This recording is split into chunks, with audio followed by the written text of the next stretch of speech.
Nacho's story jumps back into the melee, hoping to knock Slice off the top of the podium. Meanwhile, a rookie author, the Huntsman, is stalking their prey. The elusive Clash of the Pencils win. Can they pull it off? The truth will soon be known on the Clash of the Pencils live stream. Dirt on the street tonight, short stories in the spotlight. Writers bring their best to light. The story central time. Breaking down the plots, characters that fought, twists that hit the spot. It's all you live tonight. Are you ready for some stories in a live stream glory? It's the contest of the year. Writers have no fear. Catch the suspense unfold.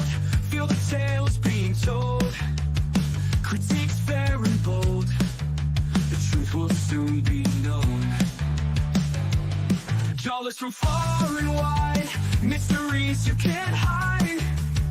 Every twist takes us all right. By these rules we abide. Are you ready for some stories in a live stream glory? It's the contest of the year. Writers have no fear.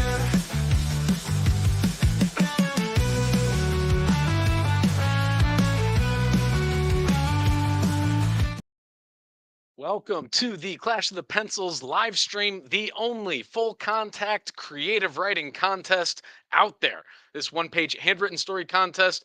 I'm Tom Sherman, and alongside me, as always, co host Greg the Reader Peterson. And we are here to analyze the character, plot, and settings of the top 3 stories in America.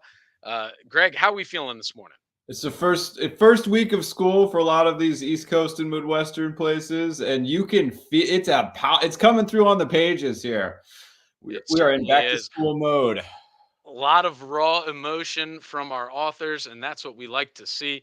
So before we start and analyze the top 3 stories of the morning, let's just go through real quick how to play Clash of the Pencils.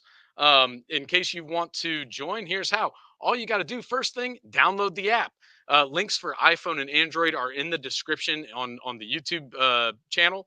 So feel free to go grab the links there. Then all you have to do is handwrite a 1-page story based on the day's prompt. You take a picture, submit it, you're in the game. Then all you have to do is watch the live stream, pick your favorites, and then you keep going through that spiral until I'm not really sure when it ends. It's a doom spiral. It just infinitely goes into the center. Yeah, it's a tornado or a whirlpool or what have you. No matter what, it's a good time. So, anyways, that's how you play. Let's take a quick look at the leaderboard this week. After one day of gameplay, Slice in the top slot with 20 points, Raconteuse coming in second yesterday with 15, and then Meat French in third with 10. That leaderboard is going to change up a bit today because Raconteuse and Meat French not making it into the top slots this morning. And so Slice will build on that lead. Yeah, we got some new authors who are entering the Thunderdome. Excited to hear some new voices. Love it. I love it. So, and since it's a short week, this is only day 2, so a lot of lines left on the page. So, anybody's ball game really. All right, and then let's see. Here's after the leaderboard, we're gonna take a quick look at the keys to victory. So here, let's see. We talk about things a lot here, Greg, but let's kind of go through real quick some main aspects of the story that we're looking for. Number one is the plot. So what are you looking for when you're looking for a plot? The hardest thing about this is one page. They have these big visions of where they want to go with this, but you got to hit the beginning as the top third of the page. You've got to get into the middle in the second third of the page, and then you've got to land the plane by the end. The plot has to have some sort of finality to it that pays off the beginning and the middle. So some sort of twist, some sort of unexpected thing. That is a great plot. That's what's going to stay with these readers and viewers. Right. Yeah, effectively being able to use that page, quick intro, start to get to those turning points, those twists, and then a conclusion. I mean, you don't have a lot of page, but the quicker you can get into that action and the better you can wrap it up, that is definitely going to make for a good plot. The second key is the setting. So, what's your take on setting? We want to see descriptions of the places. If you want to hack our algorithm, give us colors, give us tastes, give us smells, give us tactile sensations of how things feel. We want to know that this is in a world that we can imagine and that we will generate our generative AI animation engine called Storyflex. Give it clues so it can put the world together for you. That's it. Really getting that visceral feeling from the setting. And then finally, we have characters. What makes a good character in your mind here, Greg? It could really be anything, but we want the readers to emotionally invest in these characters. Love them or hate them, they need to feel feelings and either root for them or root for their demise, depending on the character. That's right. A good enemy is just as good as a good hero.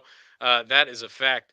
And so, when combined, these three elements triangulate to create a story. The closer an author can strike to the center of each element, the more engaging, visceral, and exciting that story will be. So, after having gone through the keys to the victory, let's just start hopping into some of the stories tonight. What do you think, Greg? Let's do it. Can't wait. Awesome. So, for our first story tonight, we are going to go to our defending champion, Slice, with a story entitled Chocolate Covenant. Or Choco Covenant. For 10 years, I've been told I was born in the wrong time. Something just seemed off to me. It's not right that David McDermott should be taking classes online. We all see him on Zoom while Mr. Meyer reads or juggles the audio and video buttons. This guy stole chalkboard erasers before each class, only to pelt them at the front of the room minutes later. So did everyone still pay 50 seed-lash for the test? She knew the answers. I did. Who melted crayons on the radiator? Who locked Mr. Antonini in the closet? Who slashed the tyres on the Mozart mobile? David. David. David. Everyone looked at me weird over the summer when wanted a religious exemption to stay in the classroom, but I had my reasons. They let me come into school while everyone else attended from home, but made it clear I was on my own. Something meditative about entering the cavernous classroom smelling like stale chalk dust, jingling to pull down the screen for the projector, and flipping the on button to warm up panel on the motor exhaust that smelled like microplastics. Sitting up front, I unzipped my school bag and retrieved my textbook, which I left under the wooden desk adorned with grade school graffiti, capturing an ancient slice of culture, like cave painting. I flipped through the pages as I waited for Miss Meyer to allow the students into the virtual classroom. I examined the inside of the back cover to see if I recognized previous owners, flicked a loose corner of contact paper. Peeling it, I noticed a map of the school with an arc drawn on it marking a treasure. I waited for Miss Meyer to join, unmated to say was having epic tech issues, then disconnected. I unzipped my bag, slugged a strap over my shoulder and studied the map in the textbook. The school felt creepier than ever without anyone else in it. I followed the path of the map, traversing creaky stairs, stained socks from the carpet, expired fire extinguishers and janitor's closets. I found a crawl space under the floor and went blindly on my hands and knees through cobwebs and grease until I saw a sliver of light and heard a hum. Squirming to the light, I read the map. I made the mark. I popped the hatch, dropping into a small room with a deep freeze chest. I opened the dusty freezer, and cold air puffed into my face and dropped to my elbows, the glimmer of silver packing tight my eyes. Chocolate, hundreds of them. I put 2 in my blazer and headed to class. It's going to be a good semester. All right. So, a student, David, attending virtual summer school classes alone in the physical school building, discovers a hidden map of the school marked with a treasure. After the virtual classroom falls victim to tech issues, David traces the map to find a hidden hatch to a freezer full of chocolate bars, which I assume are full size. Wow. We get the setting here has been twisted so much from a recognizable first day of school with all this noise and all these people rushing around to something that's kind of haunted, like a school. Whenever you go into school during summer, it's dead. It's this empty cavern. I loved the way here that Slices put the setting details, which were so specific. There were so many sensory descriptions, sights, sounds, taste, smells, touch, and they were combining them into this quest, going further into this to try to find the mystery box based on the map that he uncovers in the textbook. So setting and plot were really, really strong. There was also some character development that I thought was an interesting. It was David in the beginning. That would be a character you love to hate. You are Yeah. feeling emotions. Having said that, David doesn't really come back, and David isn't really. I'd say the character development is very, very strong at the outset, which is kind of the main point of getting the main character into the situation, into the setting. But then David doesn't come back in the end. How do the chocolate bars allow the main character to somehow one up David or turn the tables? Why was it a good year? Is it just the chocolate, or could that come back full circle to point back to the original problem? What did you think, Tom? Well, so I kind of read it where like David is the main character is David. And so he's saying that in the third person. It's not right. David McDermott himself is taking these classes online. And then it kind of shows how he's a knucklehead. He's the school cut up where everything's all, oh, what went wrong? Oh, it was David. Who slashed the tires on the Mosermobile? Oh, it was David. So he's always this rapscallion getting into places he shouldn't. So it seems very fitting that he ends up taking this adventure and finding this stash of chocolate.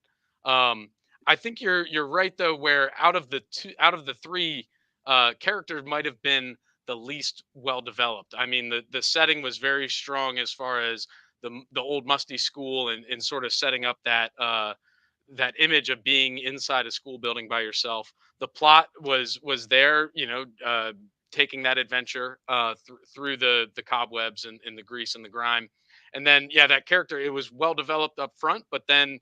Um, yeah, if there was just a little bit more of a wink and a nod to what he was going to do with those chocolate bars. Is he going to open up an underground concession stand?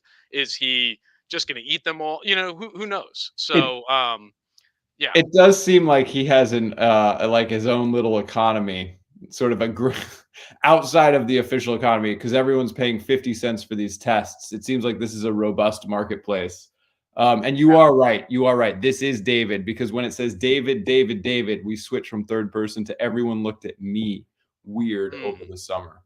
hmm. And so that, yeah, I missed that perspective changed. Classic. But yeah, you definitely think David has a skeleton key and can get into any classroom whenever he wants. There's so interesting stuff there to start from Slice and a very well developed triangle. Keying in on all those factors of victory. So let's see if our next authors can bring this in and give another salva or give another run for Slice's money. This one is from The Huntsman, a rookie author, called Around the World in 80 Minutes. Fred was solving a problem in his math book and flipped the book over, and to his surprise, he saw a map inside the back cover. I wonder where this map would take me, said Fred. I think I will follow the map. He walks out the school door at the end of the day and sees a mysterious watch laying on the ground. Fred picked up the watch and studied it very carefully. Wow, this button looks interesting, exclaimed Fred. I wonder what happens if I push it.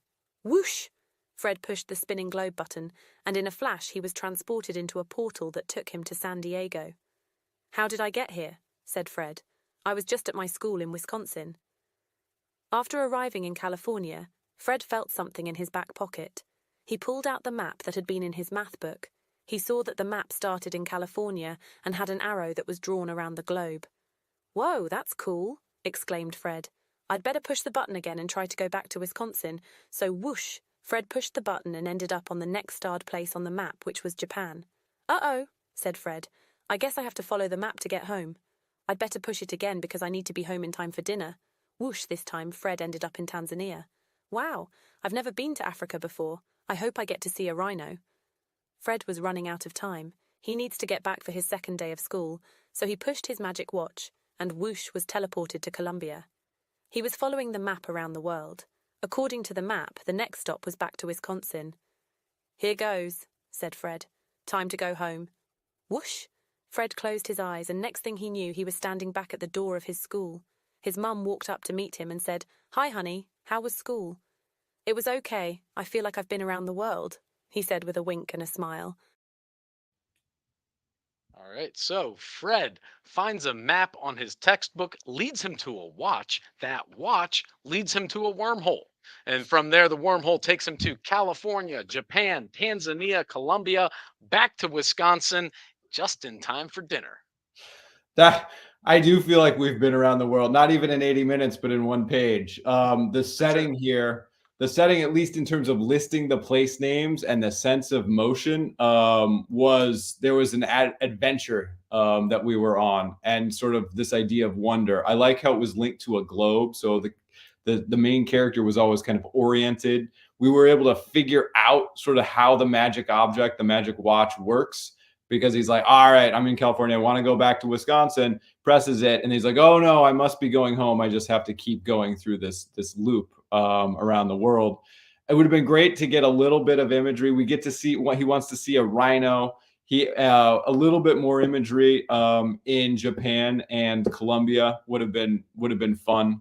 But seeing the animals and then coming back home, the one thing in terms of the plot, I want to know how was the main character different after going on that? Did he get anything in his travels that's going to solve a problem, other than, like, yeah, he had a cool ride, but what was it that he could bring back with his ride that would sort of unlock his new life? What did you think, Tom? Yeah, I think that I agree. The setting was great as far as you went on the adventure and you felt like you were along for the ride on it. I think the plot, there were two sort of attempts at creating these sorts of points of conflict and moving the plot along. One was, I need to get back and home for dinner in time for dinner, and then I need to get back in time for the second day of school. So um there was an allusion to this urgency and need to get home, but yeah, if there was just a little bit more, why he needed to get home. Was there something urgent about dinner and school the next day? And then, like you said, could that have helped? Could his travels have helped that as well? Could he have learned something in Japan and said, "Hey, maybe we have sushi for dinner," or learned something in Colombia and say, "Hey, I needed this for show and tell at school the next day." Perfect. So Mm, mm, there mm, was mm. it was the yeah, it was great, and then there were just those couple opportunities to expand on it in the future. The character, I kind of felt, was largely undefined. I mean, I know it was Fred, and I know that he likes school and wanted to see a rhino, but it felt like if there was any part of the story that could have had a little bit more development, it might have been the character. Yeah, but great setting, a lot of fun. This was a fun Oh my story. gosh. Are you kidding me? Yeah. I loved it. I loved every minute of it. So that's a great story here in from the Huntsman. So let's hope or let's see rather what Nacho's story brings to the table for our third and final story of the night. As I stroll into my first day of school, I check my schedule and groan. Why, out of all 8 classes, do I have to have social studies first? Finally, after complaining to myself, I walk through the door and greet the teacher, only to figure out that on the first day of school, I have an assignment with a textbook. Out of rage, I shout, "It is the first day of school! Are you kidding me right now?" Begrudgingly, I pick up the textbook. Until I uncomfortably drop it, I go down to pick it up when I see a map that really stood out to me. It was an X marks the spot map, which was surprisingly close to my house. I quickly snap a photo of the map and then complete the assignment. After getting through the rest of my classes, I walk back home and get ready to figure out what was at the X. Eventually, I find the X, and I happen to be at my friend's house, and I asked him if I could dig up his backyard, and surprisingly, he agreed. After digging for a long time, my shovel hit what I thought was a rock, but it was actually a chest. Inside of the chest was a potion with the ability to bend water. I drank the potion and then splashed my friend in water.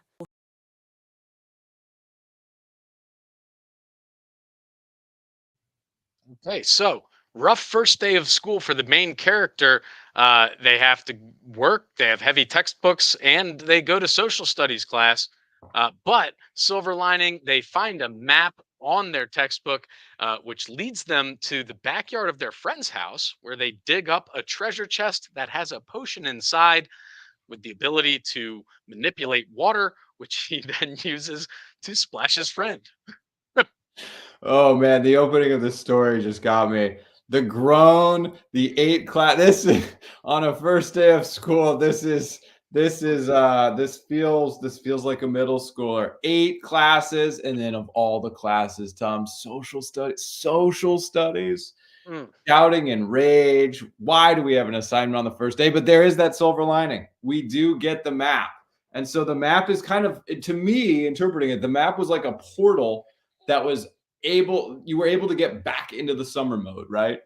right. It had magical properties. Yes, it could bend water, but it could also kind of bend the character's mindset out of this brutal schedule of 8 classes in one day with homework, and then get back to splashing your friend with water, because honestly, Mm. isn't that all we really want to be doing, bending water to splash our friends? I think if I got that magical power as well, that would probably be the first thing I do is use it to prank my friends. So I thought it was just a wonderful story. I agree that the character development, you really felt the pain, the emotion, um, of being back in a first day of school. Maybe it's one of those years where all of a sudden the teachers are like, well, you're this old now, so that means you got to do a bunch of work on the first day, and there's no fun. It's all of a sudden it's real life, and yeah, all we really want is to get back and into that summer, that perpetual summer. So I agree. I think that plot was great. Um, the setting was kind of nondescript in my mind. It was you know, beyond being at a school and going to a friend's house. But, like you say, there's one page, there's only so much we can focus on. So I think for developing the character and the plot the way they did, the setting was just the way what it needed to be. if if you can bend water, I feel like you could use that. If you've got that power, you're basically Poseidon, right? Like, I think Oh I would yeah. be experimenting with more and more, like scaling up that power to see what I could really do. Right. Yeah, that would be the next page, I hope, is after you splash the friend with the water, let's see what we can really do here. Yeah, Can we uncork a fire hydrant? I don't know. yeah, What if yeah. we can do that? What else can we do? It begs the sequel. It begs a sequel. That, that's a fact. So, great stories all around here, and so I guess there's only one way to figure out what's that. You got something? I've got something. It seems to me that all of these stories, the X marks the spot, was Mhm. some sort of release from the because we've got a watch, we've got a schedule with 8 classes, and we've No. got Mhm. going back to school in this sort of haunted cavern. There was an opportunity to pivot into some sort of adventure that was more than just the school day. And I And think that's the common thing that holds all three of these winning stories together. and I think you hit the nail on the head with the last one too, where it's actually summer mode, right? Where freezer full of chocolate bars is like the ice cream truck, classic summer treats of going on vacation, traveling around the world, and then playing with the hose in the yard, splashing your friend, having a water gun fight. Those Yeah. are three classic summer activities that our authors just wanted to get back to, and who could Desperate. blame They want that X marks the spot back to summer. I think you're totally right. 'em? Yeah. So great stuff there. I love it. And so that kind of leads into our, let's see, I guess let's announce the winner and then we'll do the top five of the night. So, going to the control panel, drum roll, please. The winner is Slice. Wow, Slice, 2 for 2 this week, getting out the vote. Remember, folks, if you see your story in the top three, you're going to want to get out that vote. Tell all your friends and family to hit that first place button for you, because otherwise Slice just might come in and whip the votes for you. um so let's see, two victories there for Slice in a row. I love it, love to see it. um Hi, baby. Hold on 1 second. All right. I'm not going to update the leaderboard right now. We're going to do the top 5 sentences of the night. Let's What do do we it. think about Let's that? do it. Oh my God. Um, all right. If I can get my wits about me. Uh, It's there's live nothing radio, Tom. live radio. There's nothing worse than dead air on live radio. All right. Here are the top 5 sentences of the night. I actually still need to pull it up. I'm sorry. All right. Number 5 from Meat French. They held their breath as they opened the door, half expecting a mountain of gold or, at worst, a brick. Number 4 from Nacho's story. Inside the chest was a potion with the ability to bend water. I drank the potion and then splashed my friend with water. Number 3 from the Huntsman. Whoosh! This time Fred ended up in Tanzania. Wow, I've never been to Africa before. I hope I get to see a rhino. Number 3. Or wait, what was that? That was Two, number 3. two. Number 2 from Slice. Sitting up front, I unzipped my school bag and retrieved my textbook, which I left under the wooden desk adorned with grade school graffiti capturing an ancient slice of culture like a cave painting. And number 1 from Meat French. As he shaded a particularly detailed Speedo swimsuit, he noticed something odd, a faint line that didn't match his other doodles. Those are the top 5 sentences of the night. So, Meat French, removed the wrong one. Meat French, unfortunately, not making it into the top for the night, but submitting a great story nonetheless about a hunt for the lost and found. Believe it or not. But So there's always tomorrow. There's always today. There's always there's today. always today. Now that is a great saying. All right, let's see. And I've updated the leaderboard as we're speaking, so I'll pull that back up. All right, so after 2 days of play, we've got Slice with 40 points. We've got a three-way tie in second with Racontus, Meat French, and the Huntsman, all with 15 points. And then Nacho Story rounding out the top 5 with 10. So still anyone's ball game. Lot of clash left to play. So let's check out our next prompt and see What is this what prompt? we have. Let's see. Back to dashboard. Go here. And what is our next prompt? Ooh. I think it's this one, and it's kind of a I don't know how to describe it. It's Lay like it on a us. what's that? Well, I'm dying. I'm dying here. You're I building know up the the anticipation. tease is great. So here is the prompt. Why do teachers like apples? Wow. I know. It's really up in the air. What do you think? Where can our people go with that? All right. They have to tell a story. They can't give us a book report on why they love apples. No, this isn't a factual thing. This is like creating your own sort of legend, I guess, or myth of an origin story. All right. Well, it'll be interesting I to don't know. see these myths. It sure will. It sure will. So we'll see what happens next on our next episode of Clash of the Pencils live stream. Until then, keep writing in those lines. And don't let your creativity be captured. All right.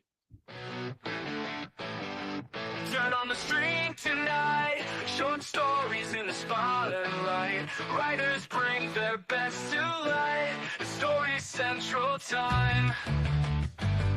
Breaking down the plots. Characters are fought. Twist and hit the spot.